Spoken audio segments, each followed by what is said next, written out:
Bonjour mes chers élèves, avec vous Madame Raja Mkheta, professeure de SVT au lycée collégial Jamel Dil Afrani qui appartient à l'académie de l'Ayoun Saqi Al-Hamra. Bienvenue pour cette séance.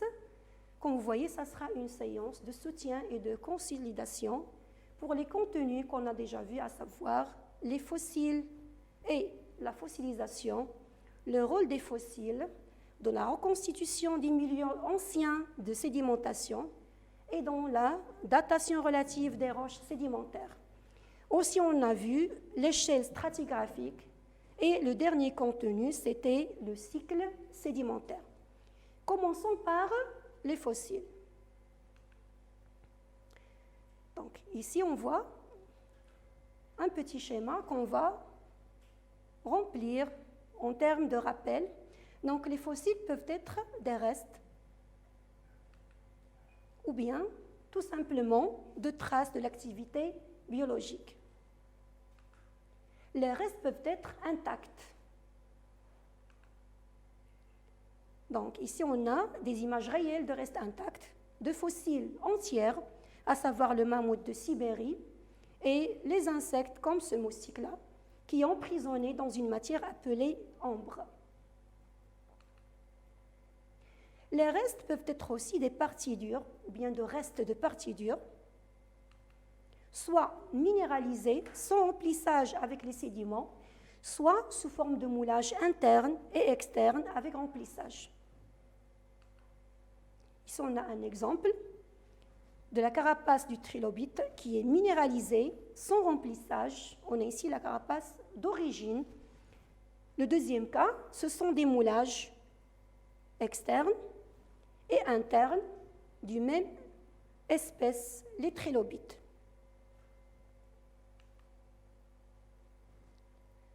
En ce qui concerne les traces de l'activité biologique, ça peut être tout simplement les fameuses célèbres traces ou bien empreintes de pas de dinosaures. Ça peut être même des galeries creusées par des insectes qui sont restés fossilisés.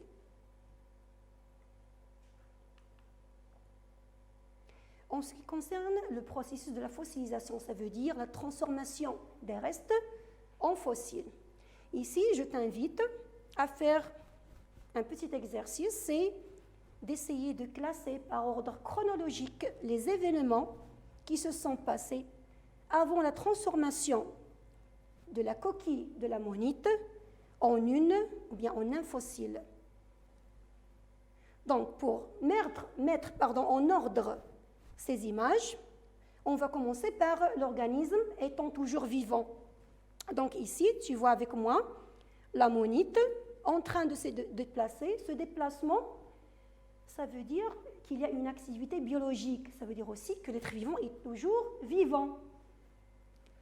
Chaque être vivant va bientôt mourir. Ici, dans cette image, je vois qu'il y a une absence de déplacement, ce qui peut se traduire par la mort de l'animal. Toujours en remarquant l'aspect de la coquille. Les parties molles vont se désintégrer, se décomposer. Seul reste la partie solide. Ici, je vois bien la couleur et l'aspect de la carapace, donc je peux mettre cette image en troisième position. Avec le temps, il y y aura un enfouissement de la carapace dans les sédiments fins, comme le sable, comme la boue, etc. Dans cette image, ces flèches nous montrent qu'il y a un dépôt de sédiments. Donc, je peux classer cette image comme étant la quatrième image. Toujours en voyant l'aspect de la coquille, il n'y a pas encore transformation en fossile. Donc, je peux regarder cette image, par exemple. Ici, je reconnais les couches sédimentaires. Tu as déjà étudié les roches sédimentaires. Ils se présentent toujours sous forme de couches horizontales. Donc, à l'intérieur, je vois la carapace, mais son aspect, il est un petit peu différent. Donc, je peux dire, dans cette image, il y a vraiment une fossilisation et il y a aussi une diagénèse. Pour que notre fossile affleure à la surface, il doit y avoir des mouvements de de soulèvement du fond marin. Ici, il y a un petit indice. Tu vois ici le soleil. Dans les images précédentes, on ne voit pas le soleil. Ça veut dire que l'animal est toujours dans les fonds.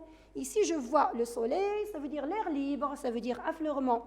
Donc, après soulèvement du fond marin, cette roche qui est devenue vulnérable aux facteurs d'érosion, elle va être érodée, altérée, et notre fossile va affleurer à la surface. Donc, je peux classer cette image étant la dernière étape. Donc, vous voyez ici la chronologie des événements. Ils sont classés de 1 à 8. Ammonites vivants, dans les fonds marins, il y a environ 65 millions d'années. L'ammonite meurt et ses parties molles, bien sûr, se décomposent. Seule la carapace qui est dure va persister. L'étape la plus intéressante, il y a enfouissement de la coquille dans les sédiments. Cet enfouissement, tu l'as déjà vu, il est très important pour soustraire notre carapace des facteurs de décomposition. Cinquième étape, comme vous voyez, ces flèches montrent bel et bien qu'il y a un dépôt de sédiments fins qui recouvre la coquille. Tu as déjà vu cette phrase, diagénèse et fossilisation. Ce sont deux phénomènes concomitants. Donc, il y a ici transformation des sédiments en roches sédimentaires, diagénèse. Notre coquille va se minéraliser et elle va devenir un fossile. Septième étape, pour que le fossile affleure, il y a des mouvements géologiques internes très lents qui peuvent aboutir au soulèvement des fonds marins et à l'affleurement de notre fossile. Donc, dernière étape, après érosion, il y a affleurement du fossile à la surface de la Terre.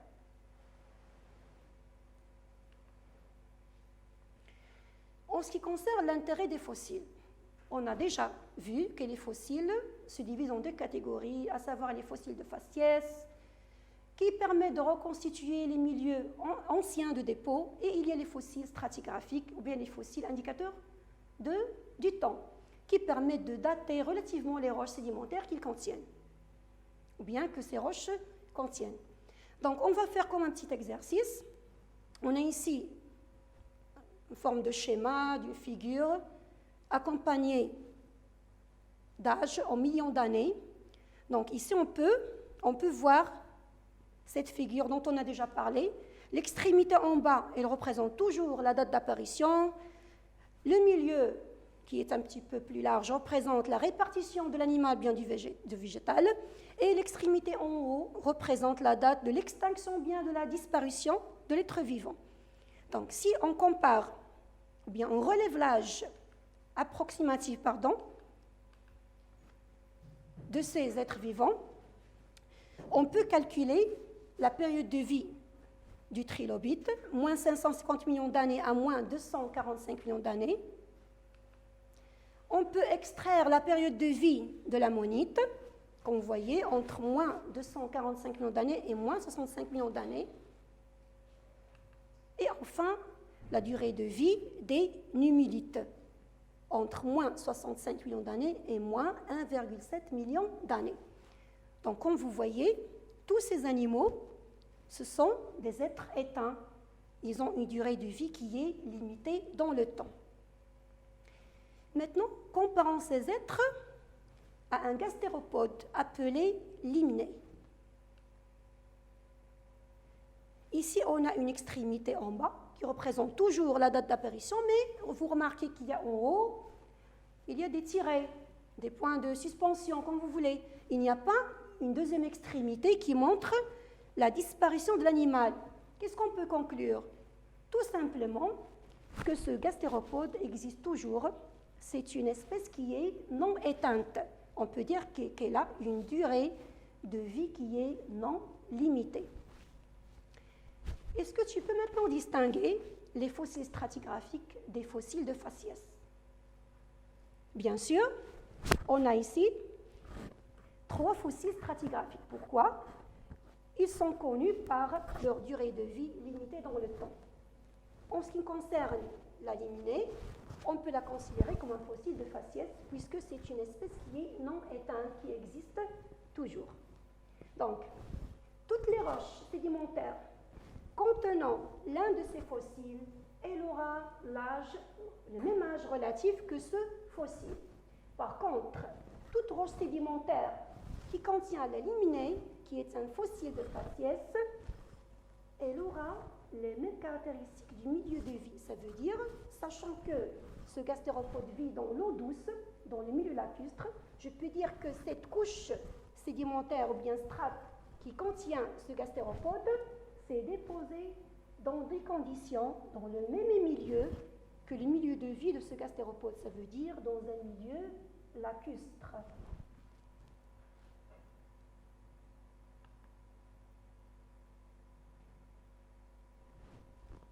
Maintenant, tu as reconnu l'échelle stratigraphique.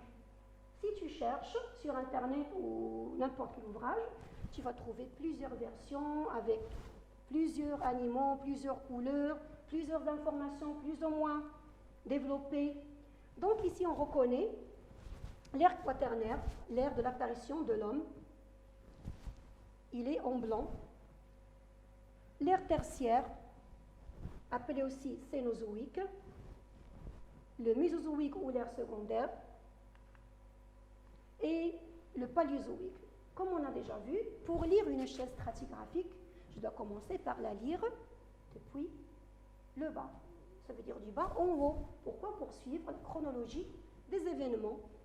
Donc ici, je reconnais les aires par leur subdivision en 4, puisqu'il y a 4 aires. Donc tu peux reconnaître chaque aire par leur nombre. Il y en a 4. Il y a l'ère primaire paléozoïque, suivi du secondaire mésozoïque, suivi du tertiaire ou cénozoïque, puis suivi de l'ère quaternaire. Chaque ère, comme on a vu, est subdivisée en périodes plus courtes qu'on a appelées période ou cycle ou bien système. Donc la deuxième subdivision, après les ères, ce sera des périodes, des cycles ou bien des systèmes. Chaque système peut être lui aussi subdivisé en périodes de plus en plus courtes qu'on a appelées des sous-systèmes. Puis on peut trouver aussi des étages. Donc vous remarquez ici, pour chaque période ou bien chaque ère, il y a des organismes, des êtres vivants caractéristiques. Il y a aussi des événements. La plupart, ce sont la formation des chaînes sédimentaires, montagneuses anciennes.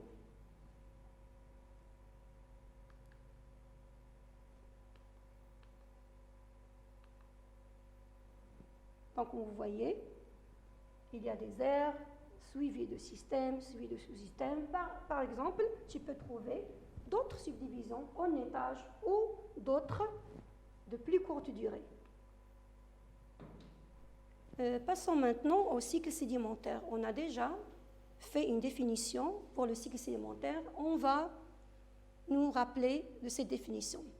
Considérons le niveau de la mer dans 3 temps géologiques successifs, à savoir T0, T1 et T2.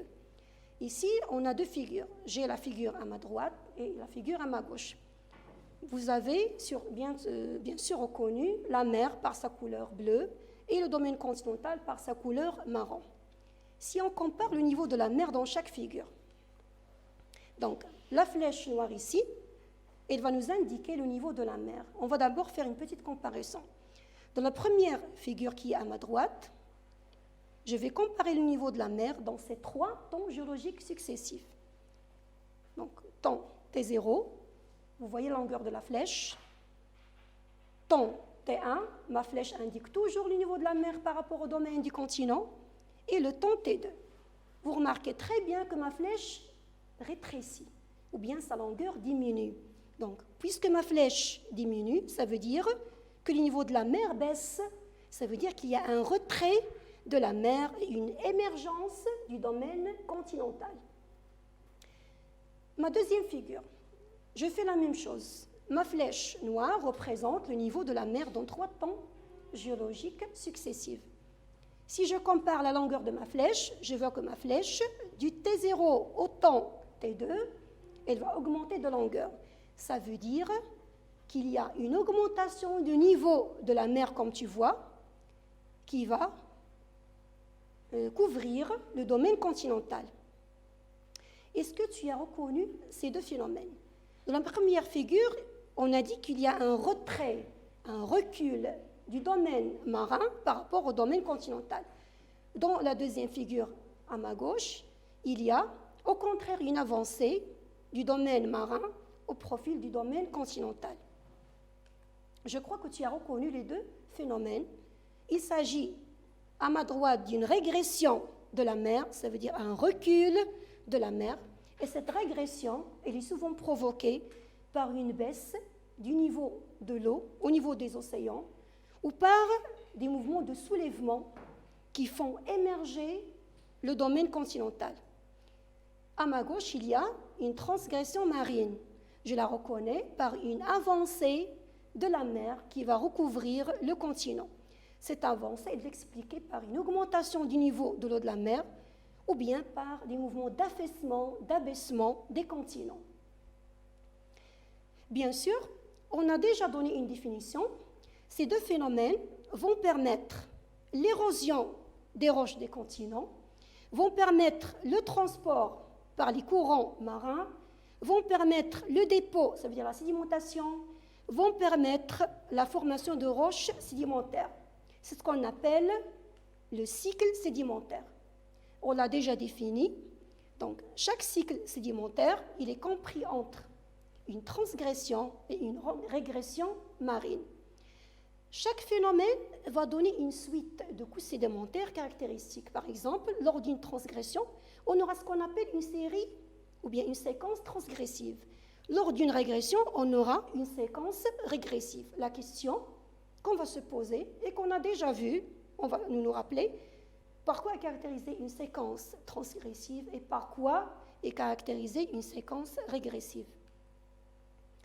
Ici, j'ai un petit schéma illustrant les deux séquences. Ici, je vois une séquence transgressive.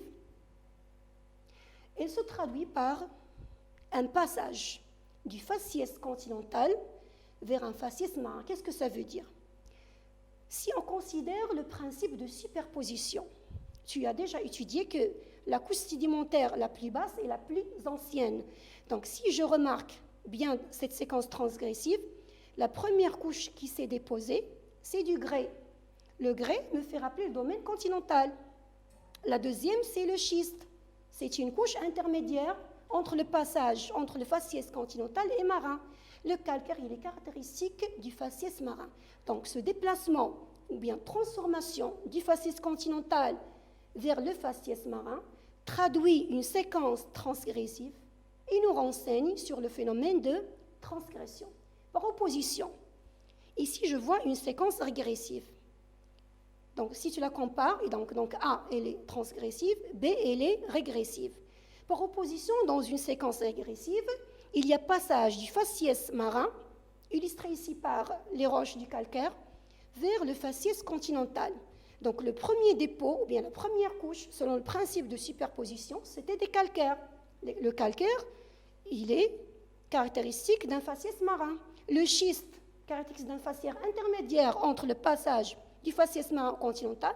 Le grès caractérise le faciès continental. Donc, répétons, récapitulons. Le passage du faciès marin vers le faciès continental traduit une séquence qu'on appelle une séquence régressive. Donc, il va nous traduire le phénomène de régression. Schématisons tout cela par un simple schéma. Je peux donner une définition au cycle sédimentaire. Dans la succession des temps géologiques, les transgressions et les régressions se sont succédées au fil des temps. Donc, après chaque transgression, on va trouver une régression. Après chaque régression, on va trouver une transgression. Entre les deux, des événements passent, à savoir l'érosion, le transport, la sédimentation et la diagénèse. C'est ce qu'on a appelé un cycle sédimentaire. On va passer maintenant à une nouvelle séquence. La dernière séquence, c'est le cycle sédimentaire. On va donner une définition au cycle sédimentaire. Donc, on vous voyez vers une définition du cycle sédimentaire. Pour cela, considérons 3 niveaux successifs de la mer durant des temps géologiques que j'ai choisis, T0, T1 et T2. Comme vous voyez, ici on a 3 niveaux de la mer. En bleu, on a le domaine marin, comme vous voyez. En marron, on a le domaine continental. Si on compare le niveau de la mer du temps 0 vers le temps T2, on va voir qu'il y a une augmentation du niveau de la mer, ou bien une avancée de la mer sur le continent. Je pense que tu as connu le phénomène. Il s'agit d'une transgression marine que tu as déjà étudiée lorsque tu as étudié les milieux de dépôt. Donc, lors de cette transgression marine, ou l'avancée de la mer sur le continent, cette avancée ne sera pas sans impact sur les roches continentales. Au contraire, il y aura une érosion des roches continentales. Et bien sûr, lorsque je dis érosion, lorsque je dis produit d'érosion, il y aura un transport de ces sédiments. Bien sûr, le milieu de dépôt sera le milieu marin. Qui dit érosion, qui dit transport, qui dit sédimentation, dit aussi diagenèse. Ces phénomènes, tu l'as déjà étudié. Donc, qu'est-ce qu'il y a de nouveau? Le nouveau, c'est que ces phénomènes se produisent lors d'une transgression marine. On aura les mêmes phénomènes lors d'une régression, ça veut dire lors du retrait de la mer. Retenons l'essentiel. Lors d'une transgression marine, se produisent les phénomènes que tu as déjà étudiés, à savoir l'érosion, le transport, la sédimentation et la diagenèse, ce qui aboutit à la formation des roches sédimentaires. Les mêmes phénomènes vont se produire aussi lors d'une régression, ça veut dire lorsque la mer recule et le continent émerge. Et comme les transgressions et les régressions marines peuvent se succéder au fil des temps géologiques, ces phénomènes, à savoir l'érosion, etc., vont se répéter, vont se reproduire. On peut donc parler d'un cycle qu'on appelle le cycle sédimentaire. Donc, qu'est-ce qu'un cycle sédimentaire? Il correspond à la succession d'une transgression et d'une régression marine qu'on peut voir sur ce schéma. Donc, considérons des temps géologiques successifs. À chaque fois, il y a répétition des mêmes phénomènes, transgression suivie d'une régression, suivie d'une transgression, etc. Entre chaque transgression et régression, on aura les phénomènes que tu as déjà étudiés. On aura formation des roches sédimentaires. Entre transgression et régression, on aura ce qu'on a appelé un cycle sédimentaire. Une toute petite remarque. Les régressions et les transgressions sont caractéristiques des couches sédimentaires. Lors d'un passage d'un faciès continental vers un faciès marin, ça veut dire en bas, on va trouver des roches qui caractérisent le continent, en haut, des roches caractérisant un dépôt dans un milieu marin. Cette transformation de faciès continental en marin va traduire une transgression, c'est ce qu'on appelle une séquence transgressive. Contrairement à la séquence régressive, ici on a passage du faciès marin, les dépôts qui caractérisent le milieu marin, vers des dépôts qui caractérisent le milieu continental. Ici on a du faciès marin au faciès continental, ça traduit bien une régression marine. Je vous remercie et à la prochaine séance.